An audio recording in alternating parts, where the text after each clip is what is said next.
Assalamualaikum warahmatullahi wabarakatuh.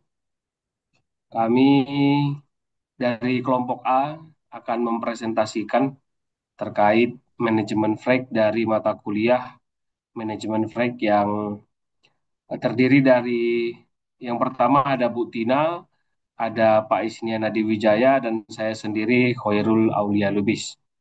Nah, di sini kami akan membahas tentang green freight, logistik lebih hijau untuk masa depan. Nah, yang pertama, apa itu green freight? Green flag itu adalah sebuah pendekatan dalam sistem logistik dan transportasi barang yang bertujuan untuk mengurangi dampak negatif terhadap lingkungan, khususnya dalam hal emisi gas rumah kaca, konsumsi bahan bakar fosil, dan polusi udara. Konsep ini mendukung pengiriman barang yang lebih efisien, ramah lingkungan, dan berkelanjutan. Next, Bu. Nah, tujuan utama Green Flag ini ada yang pertama adalah mengurangi emisi karbon dari kendaraan logistik, yang kedua meningkatkan efisiensi bahan bakar dalam operasional transportasi, yang ketiga menggunakan teknologi ramah lingkungan seperti kendaraan listrik atau bahan bakar alternatif.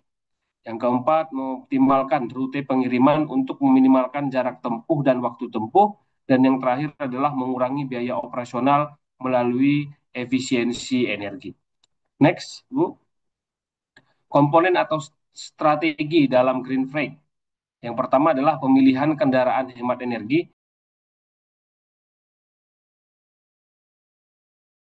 dengan teknologi Euro 5/6. Yang kedua adalah pemanfaatan logistik multimoda seperti menggabungkan truk dengan kereta atau kapal. Yang ketiga, pelatihan pengemudi untuk mengemudi secara efisien atau eco-driving. Yang keempat adalah penggunaan sistem manajemen transportasi untuk pemantauan rute dengan efisiensi waktu. Dan yang terakhir adalah kolaborasi antar perusahaan logistik untuk berbagai muatan atau freight consolidation. Selanjutnya akan dijelaskan oleh Bu Tina. Monggo, silakan Baik, Bu Tina. terima kasih. Baik, Pak Sabtono izin melanjutkan terkait dengan manfaat green freight. Pertama, lingkungan lebih bersih dengan berkurangnya emisi karbon. Kedua, efisiensi operasional meningkat, biaya bahan bakar menurun. Ketiga, citra perusahaan meningkat karena kepedulian terhadap keberlanjutan. Dan yang keempat adalah kepatuhan terhadap regulasi lingkungan nasional dan internasional. Kita lanjut. Nah, ya, Nah, yang berikutnya adalah ciri-ciri perusahaan yang menerapkan green freight. Pertama, armada efisien. Kendaraan yang dipakai sudah canggih dan ramah lingkungan. Yang kedua, pengurangan emisi terukur.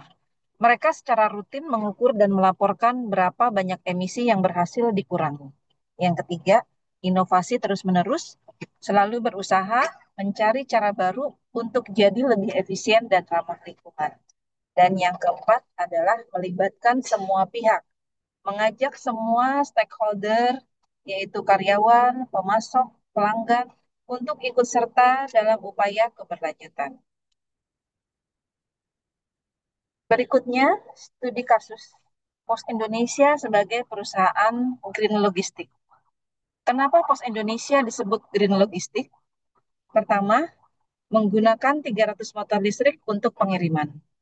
Kedua, kami telah menggunakan 10 mobil listrik. Lalu yang berikutnya, kantor pos Ubud menggunakan listrik tenaga surya. Berikutnya, gudang logistik juga sudah pakai listrik tenaga surya. Dan yang terakhir, ini menunjukkan bahwa komitmen Pos Indonesia terhadap lingkungan. Berikutnya bisa dilanjutkan oleh Mas Isnian. Silakan Mas Isnian. Baik, Tina dan Mbak Lubis. Ya. Terima kasih banyak Pak Sabtono. Mungkin kami melanjutkan. Eh, Kalau tadi diceritakan tentang pengertian dan sebagainya, kami bicara tentang kebijakan. Nah, berikutnya adalah tentang kebijakan pemerintah mendukung Green Freight. Ya, yang pertama, di mana tentu berperan sebagai regulasi emisi kendaraan, menetapkan standar emisi untuk truk dan kendaraan pengangkut barang, semisal standar Euro 4 dan Euro 5 ya. Bahan bakar ramah lingkungan, mendorong pakai bahan bakar bersih seperti biodiesel dan gas alam terkompresi atau CNG. Dan yang ketiga adalah transportasi multimoda, yaitu mengembangkan bagaimana cara pengiriman barang yang pakai lebih dari satu moda, misal kereta api dan kapal, agar supaya tidak terlalu banyak truk di jalan. Dan yang keempat, insentif teknologi hijau, yaitu memberikan dukungan semisal diskon pajak bagi perusahaan yang menggunakan teknologi ramah lingkungan. Baik, next. Nah, kesimpulannya Pak Sapono dan rekan-rekan semua bahwa Green Flag merupakan langkah nyata bagaimana kita dapat membuat pengiriman barang menjadi lebih bertanggung jawab dan ramah terhadap lingkungan. Yang kedua, dengan teknologi dan kebijakan yang tepat tentunya kita dapat bisa mencapai logistik yang lebih bersih dan yang bersifat berkelanjutan. Dan yang ketiga, tentu mari secara bersama-sama mendukung Green Flag demi masa depan bumi yang lebih hijau dan lebih tentram tentunya secara keadaan lingkungan. Mungkin itu Pak Sabtono dan rekan-rekan semua. Terima kasih Pak. Tentu ini presentasi kami bertiga dalam memenuhi tugas yang disampaikan. Izin kami akhiri, kami tutup dengan wabillahi taufiq walhidayah. Wassalamualaikum warahmatullahi wabarakatuh. Terima kasih.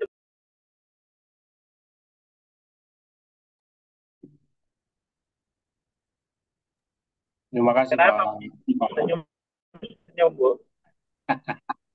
Kok baju